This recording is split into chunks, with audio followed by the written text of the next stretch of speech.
Hello बच्चों, आज पढ़ने वाले हैं ह्यूमन हार्ट के कुछ क्वेश्चंस।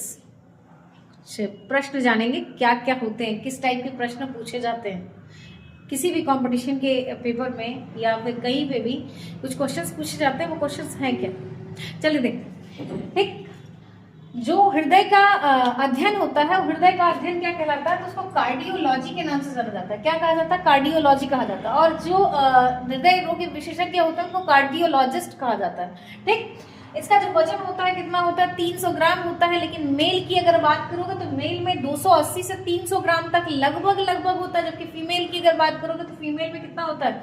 230 से 280 ग्राम तक होता है। ठीक, और जो वयस्क मनुष्य में माना गया है, लगभग के एक्यूरेसी जो माना गया है वो 300 ग्राम तक लगभग माना गया है। ठीक है, अब देखिए जो ऊपरी परत होती है हृदय की, ये आपका हृदय हो गया। हृदय की जो ऊपरी परत होती है, बाहरी आवरण जो होता है, वो क्या कहलाता है? तो उसको पेरिकार्डियम, मतलब हृदय किस झिल्ली में पाया जाता है? तो पेरिकार्डियम नामक झिल्ली में पाया जाता है, जिसकी दो परतें होती है। कौन कौन सी?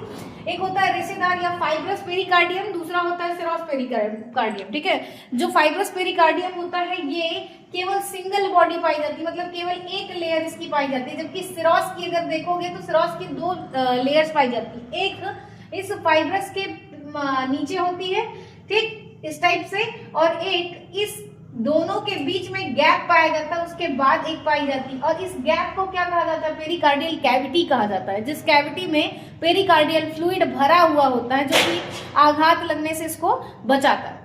अब इसके अंदर जो हृदय है ये मस्कुलर ऑर्गन, मतलब क्या कहते हैं, मसल से बना हुआ होता है। इसके भी 3 लेयर होते हैं। बाहर का लेयर क्या कहलाता है? बाहर के लेयर को क्या कहा जाता है? बाहर के लेयर को एपिकार्डियम कहा जाता है। फिर अंदर के लेयर को क्या कहा जाता है? एंडोकार्डियम कहा जाता है। और इसके बीच का जो लेयर कहलाता है ये क्या कहलाता है? ये मायोकार्डियम के नाम से जाना जाता है।